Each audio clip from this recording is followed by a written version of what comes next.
Welcome to another interesting episode of Open Book on Location. I'm Katie Poole, the board chair of the Literary Alliance and a passionate reader like you.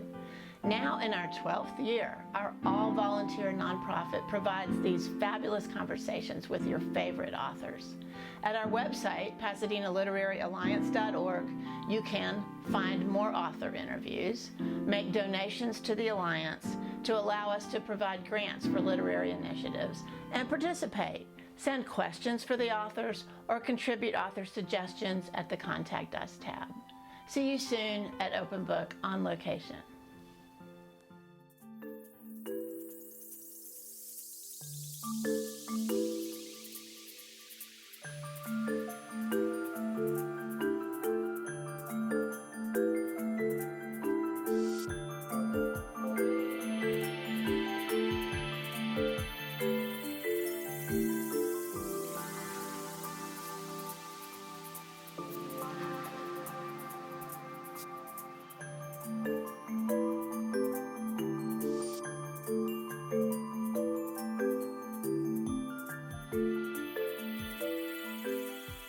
Good morning. I'm delighted to welcome to our series of conversations two old friends, Michael Connelly and in a bit, Derek Haas.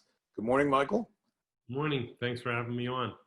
It's a pleasure. It's, we try and help out struggling young writers by introducing them to broader audiences. So that's why I thought to invite you onto the show. Thank you. Yeah, what are you up to now? Book number 20 something? Is it in the 20s or is it higher 30s. than that? It's in the 30s. That's depressing. Thanks for keeping up, Les. I am keeping an entire shelf. I have a copy of every single one of your books. I have to say, I'm very intimidated by your background. This is my Sherlock Holmes collection, largely, but also other mysteries and all that. And, I'm a collector. It doesn't mean I actually read all those books. So, Michael, you've talked a lot publicly about your journey, sort of how you got to this place. You started as a journalist. You really were focused, I think, from early on that you wanted to be a writer and thought journalism was the right way to get there?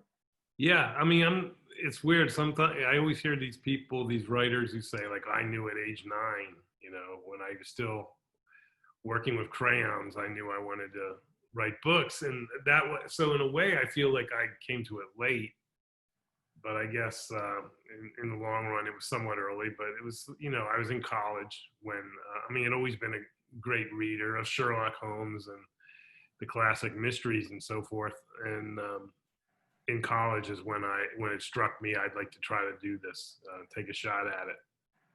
And I thought, it wasn't like I want to be a writer. It was very specific. I want to be a crime writer, crime novelist.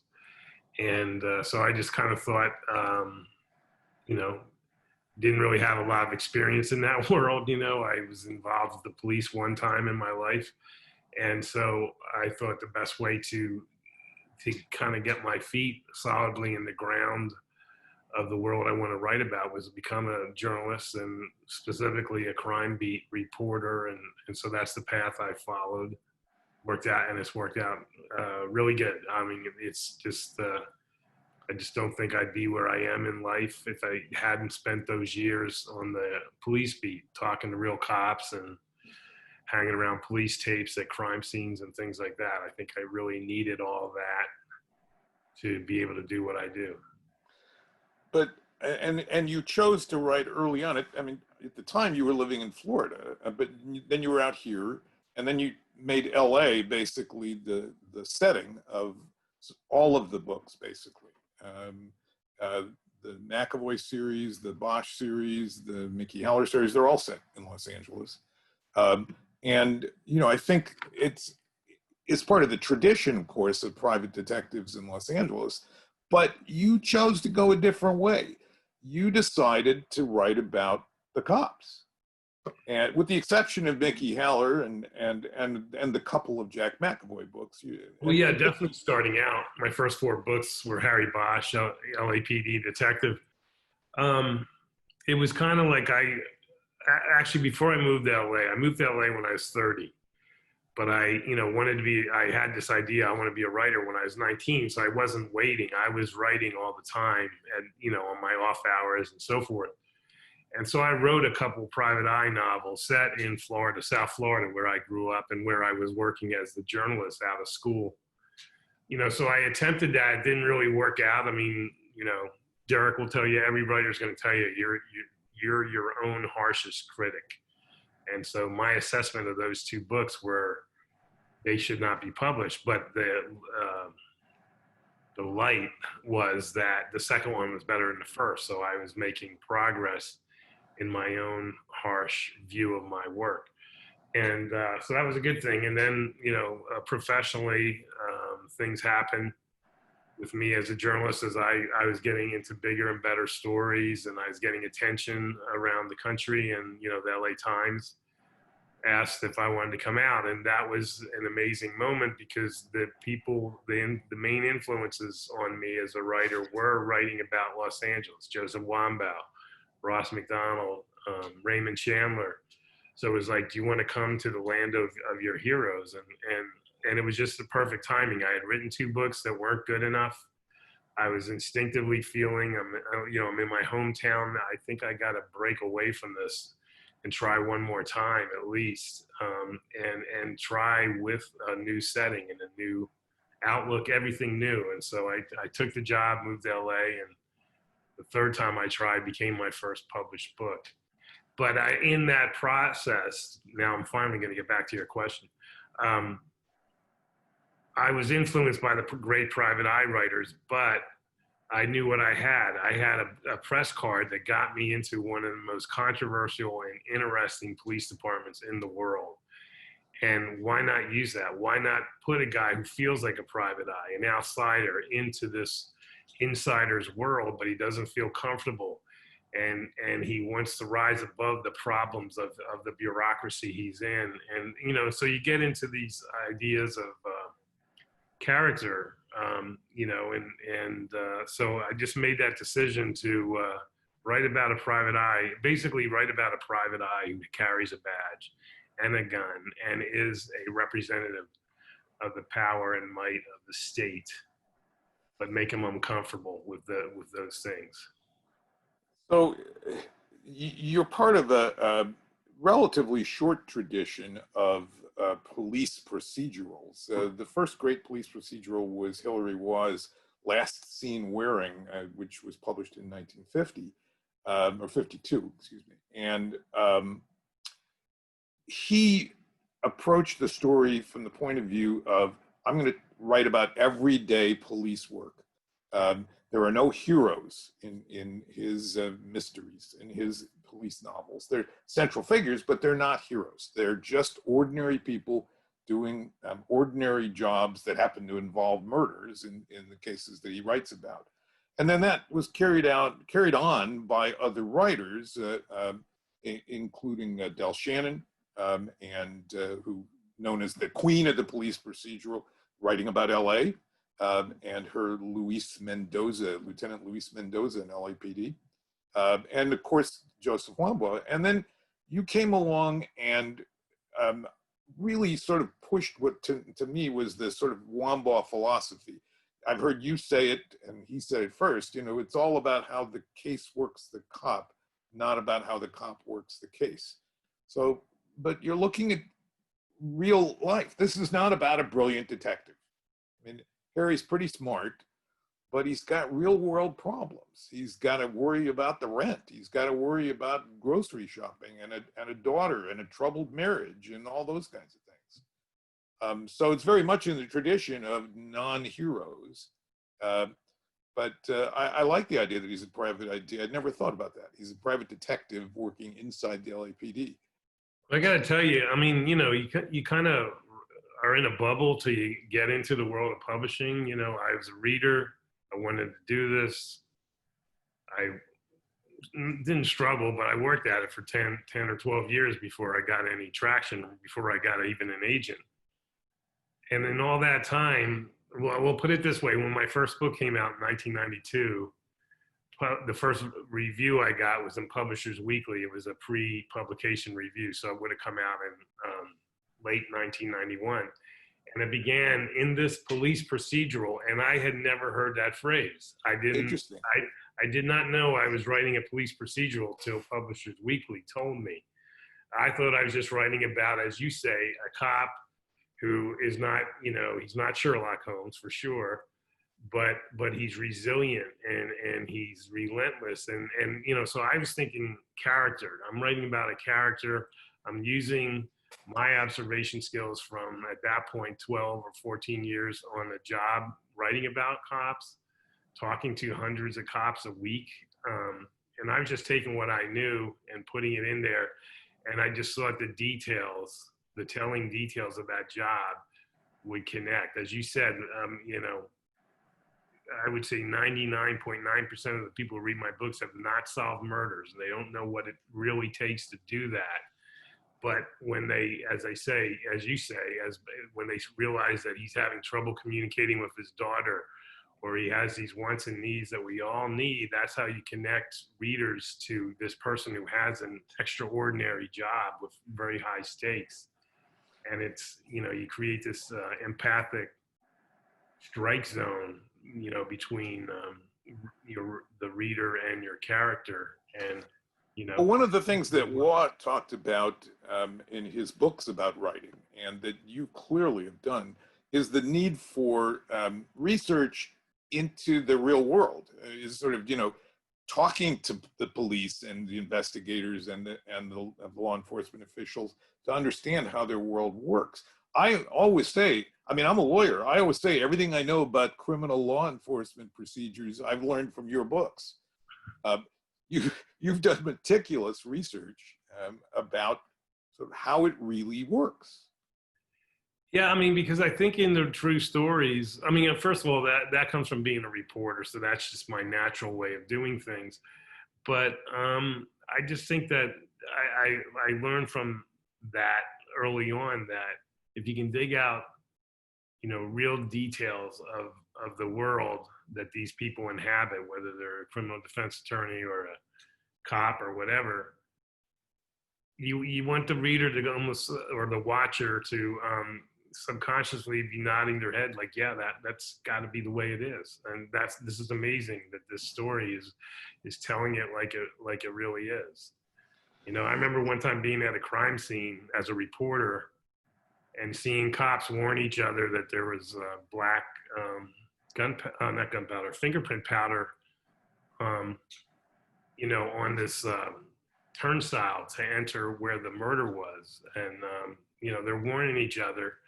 And it's because, that costs a lot of money to get that out of a suit. And so when I could put that into a book, I knew I'd get that subconscious nod, from the reader. Like, how's this guy know this? He must have been there. He must know this. He must have people that do this job helping him tell these stories, because that feels so real. And does that have anything to do with solving a murder? No.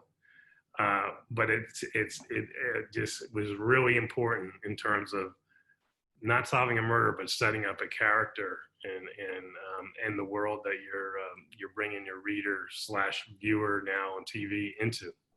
One of the things that you've always done, and I don't know whether it was really a conscious decision or whether it just sort of happened, is reuse a lot of what I would call minor characters. There's a Michael Connelly universe. There are people in it that are sort of background in some of the stories, and then they'll show up later again. And of course, Mickey Haller started that way. Mickey was a minor character in what, the Concrete Blonde? I've forgotten which. Black Ice. Yeah. Black Ice. And then I want to talk a little bit about Mickey, because Mickey is, in a sense, the anti-Bosch. He sees, although you've never hidden it in the Bosch books, he sees the corrupt, dirty side of law enforcement. He also sees the criminals in a much broader range than Harry Bosch does.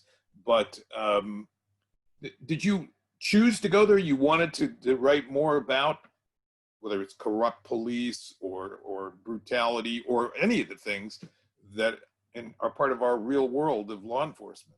Well, a few things. One is I knew I could do that. I could use him as that entree into that world. It would be another angle than someone that's within the police department. And even if, Bosch is not comfortable with it, he still, toes the line to a certain extent. He's part of that thin blue line or whatever they call it. And so I wanted as you say, a flip side of that, someone else. Again, though, I'm like a reporter at heart, so I follow where I have access. And I knew lawyers, I knew criminal defense lawyers. One of my college roommates as a young reporter is a criminal defense attorney now. And I knew I could, and I had a personal, great fun relationship with him, still do to this day. And I knew, hey, I got an entree here, and I can dig out those kind of details, the fingerprint powder details. I can find out what that stuff is when it comes to being a criminal defense attorney. And so water seeks its own level. I'm not lazy, but I look for easy ways to get to the kind of stories I want. And then the other thing was, I think I had written maybe 15, 16 books by the time I wrote about Mickey Haller, the defense attorney. And I needed to test myself as a writer, because I was writing about people that on page one, you got the reader with you, because who doesn't want a murder to be solved? So right. I'm writing about people that, and it didn't challenge me to connect the reader with this character. And when you write about a criminal defense attorney, you have to work at it, because probably more so than police and detectives, I think society at large has a jaundiced view of a criminal defense attorney. Of course. They're helping guilty people get off. That's what right. The idealism that maybe made those journalists, those people become criminal defense lawyers, is lost in the, on the street level of what people are trying to do. And so I knew there was a challenge. I have to find out some way of making this person connectable, get that empathic strike zone going. And there's a time in my life where I needed that challenge, or time in my professional life where I needed that challenge. And so, and it wasn't going to be, okay, I'm going to have an innocent guy. That's one way. No, he's defending a guilty person in most of these books. And, that becomes a writer's challenge. Let's before I talk to Derek, and then I want to come back with both of you to talk about television and the popular issues about the police these days. But before we get there, I wanted to, readers are anxious to hear a little about process. You're incredibly prolific, Michael. You've been flogging yourself to do 2 books a year in recent years. You're the showrunner, head writer on a television show. How do you do it all? Is there a routine, or is it just, how do you do it? Well, I should make a correction. I'm not a showrunner. Derek's a showrunner of many shows and creator. I'm kind of like a ghost showrunner. I'm kind of like an advisor, if you will. But anyway, I've been given these opportunities, so so why not take them? I think being for 14, 15 years a journalist, I can move quickly. I don't share a critic's view that a great work of art takes a long time. I have found the books I've written faster are the ones I think are more accomplished, because I had amazing momentum and I was in flow, and all those kind of writing cliches, they all worked. And the book is written faster. That to me is a good thing. So in my own personal work, if a book is taking a long time to write, I think there's probably something wrong. And, so it's given me the time to experiment on other things. My first book wasn't published till I was 35, so I feel like I'm trying to make up for lost time, but, I can't explain it. I have a pretty good work ethic, but, I think it's all rooted in newspaper work, because as I said at the top of this, I wouldn't be doing this if I hadn't spent those years. And it's not just because I got to walk into police stations and detective bureaus, is I had to write every day. And right. And I was in the era of newspaper business when it was really profitable it was, things are really going well. When I worked at the LA Times, I got sent out on murder stories in other states, and they flew me first class. That era is long gone. But I also worked at papers that were called all-day papers. They put out editions all day. So sometimes I had to rewrite a story 6 or 7 times with the same facts, but make it seem like there's new. And that was a exercise in a work ethic and in a creative exercise at the same time. And those things have helped me immeasurably, even though I haven't been a journalist now in 25 years. It's still in my blood, I guess. Well, it's a skill you learn. I mean, I've often said that I think that journalists and lawyers who turn into book writers all share the same thing, which is there's no writer's block. You can't say to your editor, "I'm sorry, I can't get the article done. I have writer's block." Yeah. You know, you just get it done. Yeah. You're gonna write, you got to write. Yeah, so I mean, I haven't been a journalist in 25 years, but I still haven't had writer's block. I had, I don't know, maybe some people might call it that when the pandemic started. I was well into a book that was set, a Lincoln Lawyer book that was set in April of May of this year, even though I was writing it in March. And then they shut down the courts, so I had a problem, and I took almost a month to rethink what I was doing and how I was going to write that book. But once I got it, I got my momentum back and made up for the lost time. I'm sure that Mickey adapted if he was actually functioning in April, just like the rest of us. A lot of Zoom conversations, and I just talked to a litigator yesterday. It's all Zoom depositions and arbitrations and even mini trials. So it's all happening in a different way, but we're all pivoting to try and make that happen. Okay, I think this is probably a good break point before I get to the big subjects.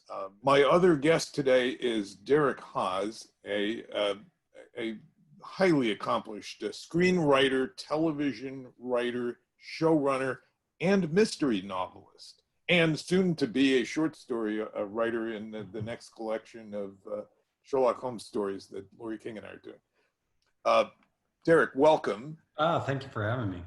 So, before we get into the stuff that you're doing, how did you get here? I don't know your journey. How did you get to be a writer? Did you always wanted to be a writer, and did television come first, or books first, or what? Yeah, I'm going to be the example that Michael was saying. I wanted to be a writer since I was 9. It's pretty much true. When I was about 12 years old, my dad would read a lot of Stephen King, and he always had books lying around, and I picked up a book called Different Seasons by Stephen King. It had 4 short stories in it, or novellas in it, and the third one was called The Body. They made it into a movie, Stand By Me. Yes. But as a 12-year-old reading that book about 12-year-olds, and it was the first time, every book I had read before that was like Timmy Wins the Football Game or whatever, and then here was this authentic sounding what kids talked like, even though it was set in the 50s. It just opened my eyes, and I said, oh, I want to do that. But I grew up in Dallas, Texas, and I didn't know how to get from Dallas, Texas to, I didn't know how books got published. I didn't know anything. I didn't know anyone. And so I ended up going to Baylor University in Waco, and I got an undergrad in English and then a master's in English literature. I had a professor tell me, if you want to be a writer, read everything you can get your hands on. And so I just did that. And I tried to write a book in graduate school that was really terrible. But, your head's filled with these notions that you could be, the next Hemingway. You got to find out. It's right up there with why I take a shot at a basketball net once every year to see if something changed and suddenly I have the skills. Well, this is why golf is the greatest sport, because you can, at any given moment, you can make a shot that Tiger Woods could do no better on. You could make the 15-foot putt, and he could make. I can't do it consistently, but anyway. So then I worked in advertising for a few years, but just kept writing at night. And I always loved movies. I was fascinated by movies. I took one screenwriting class in college, and And then I just kept working at night, writing couple of bad books, just like what Michael said. And then I wrote a screenplay, and I had a friend from graduate school who had come out to Hollywood and was editing, trying to be an editor, working on little independent movies. Anyway, we wrote a script, passed it back and forth via this newfangled invention called email in 1998. And then he ended up giving it to someone who worked on his set, and they gave it to someone, and they gave it to someone. It ended up in Brad Pitt's hands, and Brad Pitt said, I wanna do this movie. And so I'm sitting at a computer in 1998 in Atlanta, Georgia. That was where I had my first job. And Variety headline comes out and says, Brad Pitt to make this movie, The Courier. It never got made, but I was shaking, you know, like I couldn't believe it that it happened. And so I always tell kids who want to break into Hollywood, just get Brad Pitt to say he wants to do. That's how you get That's in. all you have to do. Yeah. That's all you have to do. It still works. That's the funny thing. You could say that in 1998 or in 2020 and it's still true. So somewhere along the way, you got into television writing. Yeah, that was a long time. I had done 13 years of working on movies. You see back here, and then Dick Wolf called. Our agent called and said, Dick Wolf wants you to do a show about firefighters. And I said, well, I don't know anything about firefighting, and I don't know anything about television. But put us on a plane, you know, and let's go learn. So as Michael said, the best way to learn to write about anything is to talk to the people who are doing that job. And we spent 3 weeks in Chicago riding around with the Chicago Fire Department, 24-hour shifts, came home for a week, went back for 3 weeks, rode around with paramedics. And then we came up with a show called Chicago Fire, and it started in 2011 and 2012 fall season. And if you would have told me I'd still be working on that in 2020, I would have. And spin-offs. Yeah.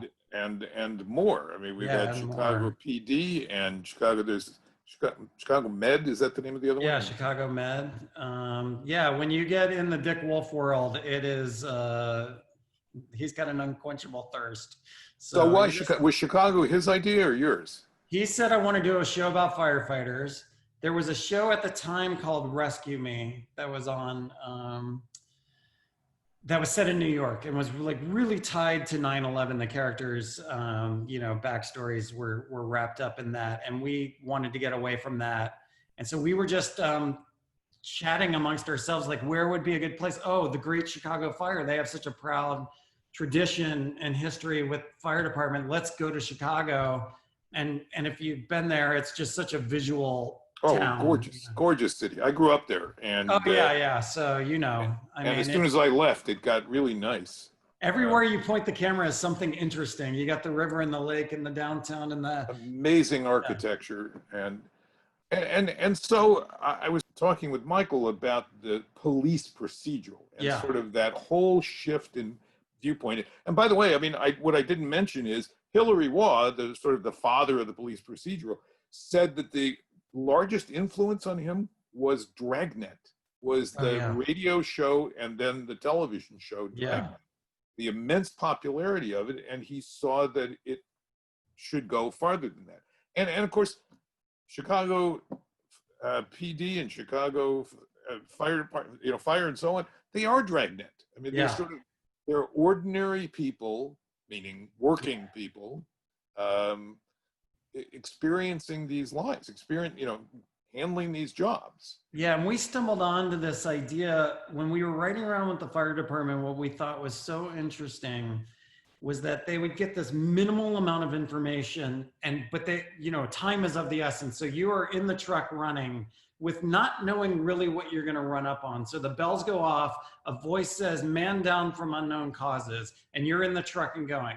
That could be a drunk guy lying in the street. That could be a guy who stabbed another guy. That could be somebody fell off a building. That could be a icicle hit somebody in the head.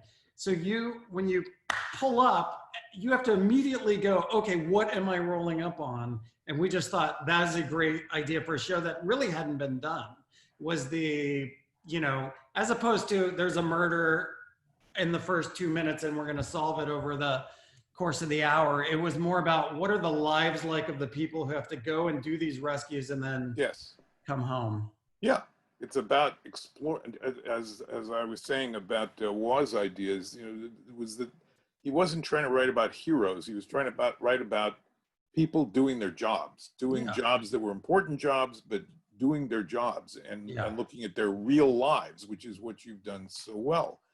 Now, switching over to the books, you know, you've gone sort of the opposite direction in your books. Your books are about brilliant loners. One of them happens to be an assassin, but hey, you know, is that a sort of very deliberate choice of I can't do this all the time? I don't want to write more. You were never tempted to write a novelization of Chicago Fire. No, I wasn't. What happened was I had this idea. So many things happen. An idea won't leave you alone. And I just had an idea of what if a contract killer opened up the file of the kill he's supposed to make and it's his father. And I just thought there's something there. I don't know what it is yet, but there's something there. And, you know, so many things are wrapped up in fathers and sons. And if you look at the movies that I've written, a lot of movies that I've written have to do with fathers and sons. And maybe I'm working out my own issues, but that was the premise. That was the kernel of the idea. And then I thought my first book was called The Silver Bear. I wrote it in 2008. And I just thought, okay, this could be interesting. Let's do kind of a microcosm of America in a lot of ways, because the book goes from the east to the west. It goes from spring to winter. It's a father it's a son killing his father. And I just thought, maybe if I can tie all of these things together, it'll make for a good novel. And it took me a long time. It took me like 4 years to write it. In fact, this is one thing that happens. You put books aside, you know, like you work on it for a while and then you're like, I don't know if this is good enough.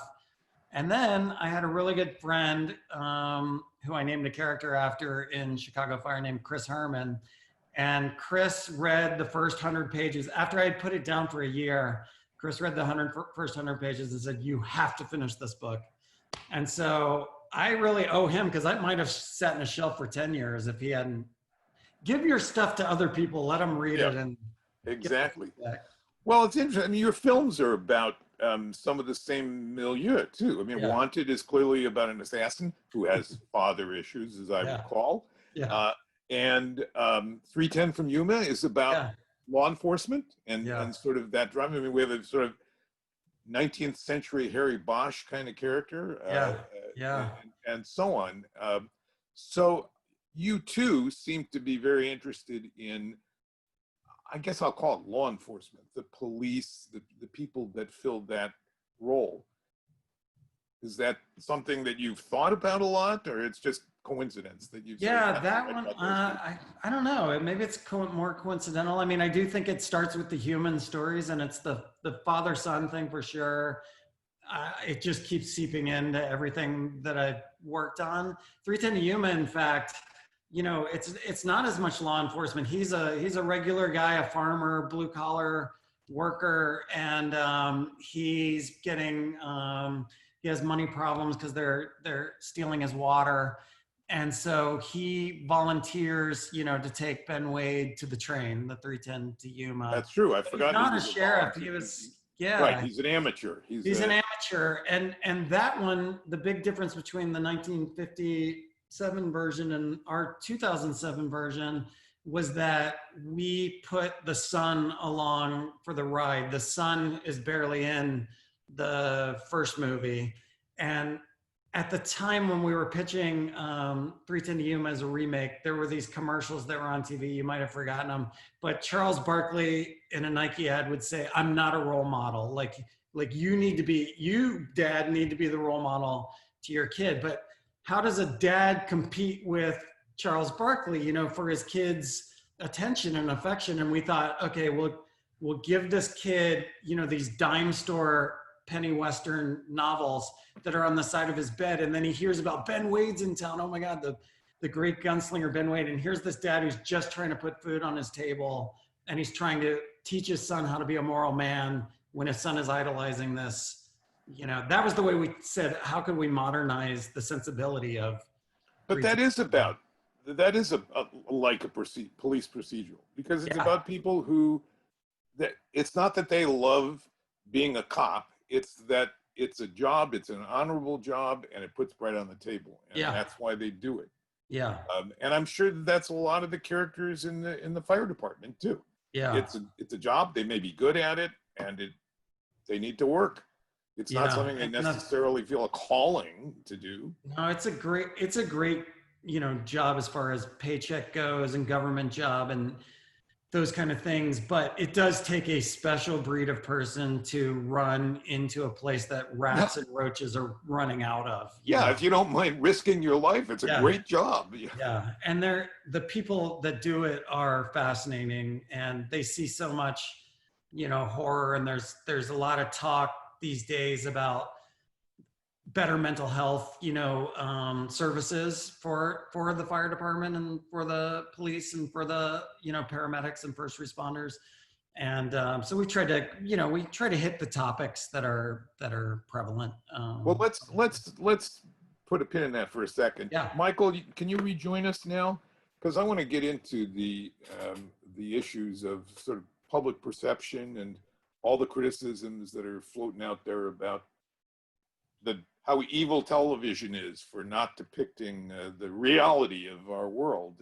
And, so both of you are involved with television productions that are, at least if not directly, they're indirectly in the spotlight right now, as many people are questioning, why doesn't television show the real world of law enforcement?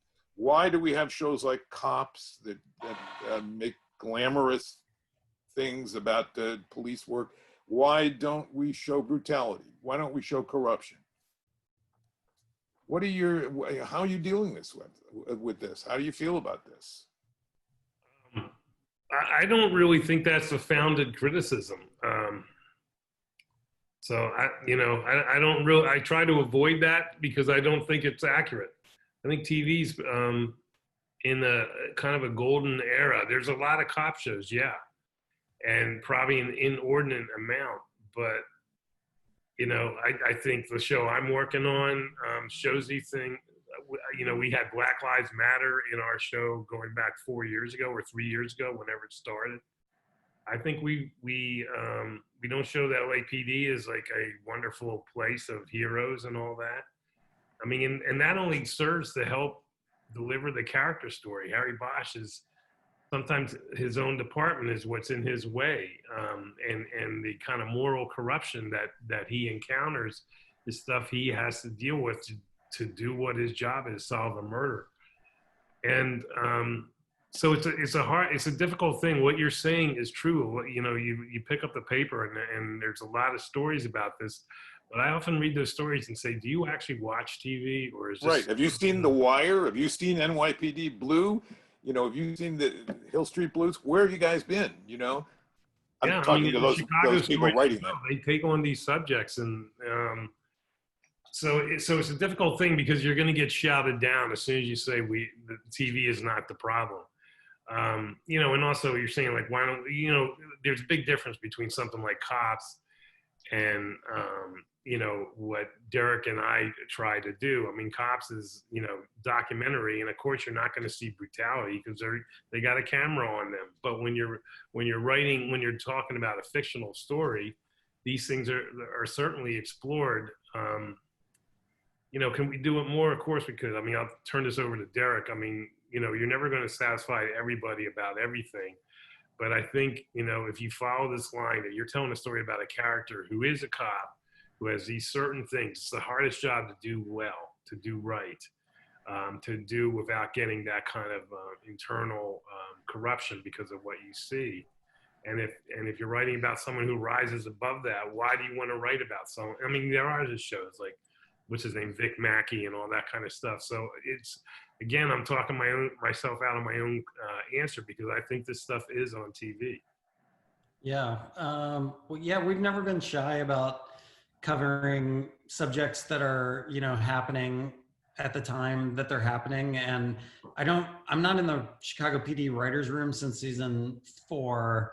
But I know they're going to do reform. It's it's a topic that is happening right now in the world, and all the police departments are going through it. So I'm sure that's going to be subject, the fire department, it's a little bit different in that one of our fire consultants said at the beginning of ever working on the fire show, he's like, when police go out, people run away. When fire department comes, they shout, over here, over here. And we've always sort of shown the fire department as being a vital part of the community and embedded in the community. But that's not to say we haven't criticized at times. Last year, we had a protest episode that was because a fire department had closed, a firehouse had closed in a neighborhood that felt they were being underserved, and that the response times were going to be longer in that neighborhood, and it wasn't fair. And so that we did a big protest at the firehouse and on the streets.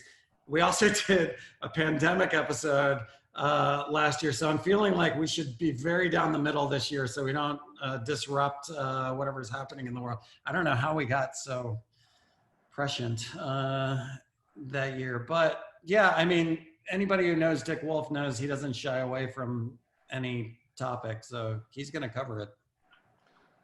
What about, so Michael, you were for a while, and maybe you've stepped back a bit. You were very involved in the writer's room for Bosch for a while. And I wanted to ask both of you about sort of the joys and the disappointments of writing for television versus the book. Sure. While you think about it, the great thing about writing a book is there's no budget, no focus group telling you that the main character needs a dog to be more likable, no, casting that changes 180 degrees of what you thought the character was. It's really up to you, and because you own the copyright. I remember when I got my very first on the Silver Bear, the manuscript back with the editor's notes, and the editor on the second page or whatever said, could you perhaps consider using a semicolon here? And I was like, oh my God, I'm used to, we don't like the third act, get rid of everything, the deference that they showed you was very different. But making a TV show, there's also nothing like, writing something, watching it come to life, have actors say the words that you wrote, it being better than what you imagined a lot of times because the director is talented and the actors are talented, and you just kind of can't believe it sometimes that you write something and then you show up and they've built the set, and done it. And when you've been doing it now for years, like we have, you end up with partners at the studio and partners in production. And so you feel like you're all kind of doing this together, and you don't have sort of those, the heat that's on when you're first doing a pilot. But I enjoy both of them, really, for different reasons. Yeah, Michael, you have a history of struggling to get to see your books on TV. Yeah, well, I have a struggle Hollywood story, but it all turns out well.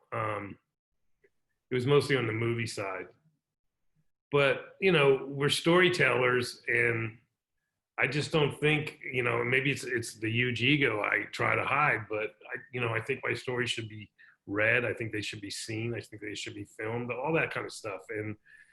And so I have only, feelings of fulfillment. Yeah, some stuff was a struggle, but the thing that Dirk just said about, it's just a different thing. It's cool to go to a bookstore and talk about your books, and there's people that are reading. Reading is such a wonderful and important experience, and it taps your imagination. And then as soon as you take that book and turn it into a TV show, you're saying, You don't have to worry about what Harry Bosch looks like. This is him. This is what he looks like. So you take some of that away, so you lose something, but you also gain stuff. Yeah, I think you get, some more emotion, and you get, I don't know, it's just a different kind of fulfillment. And I love doing both. And, this morning before we started this, I was writing the last episode of the Bosch series. And I'm so excited about being able to do that, to kind of cap off seven seasons. And there's, I also came from newspapers. So in my life, I was in this thing that was in a big old newsroom of about 90 reporters and all kinds of camaraderie and joking and pranking and feeling like, you're setting the stage, you're the tentpole of debate and discussion in your community, and really feeling important about that. And then I went off and just started writing books by myself, and I was in a room by myself, and it was a huge, difficult transition. And then I got this TV show going 20 years later, and it's a lot like a newsroom. There's 7 really gifted writers in there. They kick stuff around. No one has to pull any punches with me. They can talk about how my book failed here or there, or it needs more explanation, or this character was paper thin, and we throw it all out there. And the creativeness of this group concept is fantastic. And I'm just lucky, and Derek's lucky, that we both kind of have a foot in both of these camps. Some writers are only on one camp and not the other, and I really am thankful that I have an experience of both. That's very nice, Michael, because I talked to a lot of people who have felt sort of bereft when they've gone from books to television or whatever. In fact, I remember you saying many years ago, what was the name of the movie? The Clint Eastwood one, Bloodwork. Bloodwork, yes. That when somebody asked you, did you like what they did to your book? And your answer was something like, they didn't do anything to my book. My book's over here. And that's a painful experience for a lot of writers. Well, movies are so different from TV. I've had 2 movies made. I had nothing to do with them, and they didn't want me there. They were very prescribed about when I could even visit sets.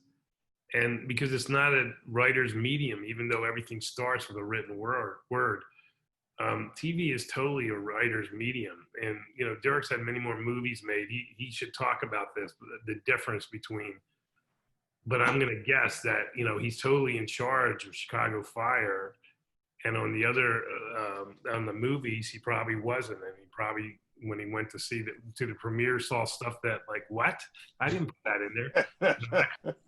That's true. Yeah. The big difference for people who don't know is that, in movies, the director's in charge, and it's been that way since the 70s when the auteur theory really took off with, there's a great book called Raging Bulls and Easy Writers that'll give you kind of the history of when Hollywood really became a director's medium. Before that, it was producers. Producers were, the big producers of the 50s and 60s were in charge. Before that, it was the studio heads. And people will argue now that it's the actors that are in charge, but it's really directors that are the bosses. And even if they have only shot a music video and don't know anything about story, for some reason, Hollywood still has them in charge of the screenplay. And it says a film by on the script, on the movie poster. And in TV, they have put the writers in charge. And so usually the creator works with the showrunner. Sometimes that person's the same. And then they have a writer's room. But they're ultimately responsible for everything: casting, TV show being on budget, what the sets look like, what the costumes look like. They're the buck stops here. And they hire the directors. Yeah, and they hire the directors and the reason people always ask, why is that? Well, we're shooting a show, we're in prep on one episode, we're shooting a second episode, and we're in post on a third episode. So you can't really have the director in charge all the way through. Now, some of these cable shows that'll be 8 episodes or 6 episodes, sure, you could do it that way. You could do the movie model. Right. So yeah, you can have the same director for all 10 episodes of your limited series, but yep. but it's just not practical in television. Yeah. So, all right, so let's give the viewers here a secret treat. And I want to ask each of you sort of, what's your disappointment about the shows? I mean, what didn't you get to do that you wanted to? In your case, Derek, it's so far, you may still get there, but Michael, you're wrapping the series soon. Yeah, well, what ends up happening that you weren't ready for when you were starting this process is that actors, they have their own lives and their own hopes and dreams. And so when you start a series, you're all just kind of like, oh my gosh, let's all work together. But you don't realize the circus could keep going. A movie has a start date and an end date.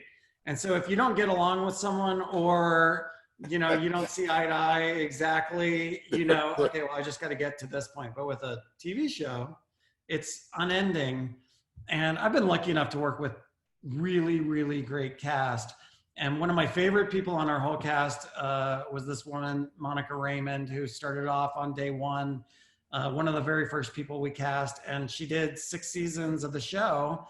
And then when we were getting ready to break for season 6, and we knew we had a season 7, she called me and said, I did my 6 years, I'm not gonna come back. I thought she was just negotiating.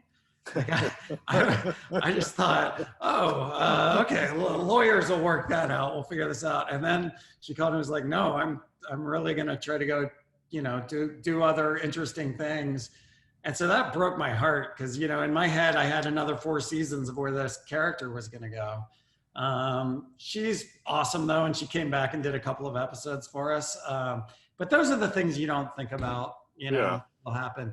Sometimes you have a story in mind, but the world and actors and budgets and things can change that. And so you have to be, as one showrunner told me, light on our feet. We always have to be light on our feet. Well, that's why you can do your books, because unlimited budget, Exactly. Unlimited casting, etc.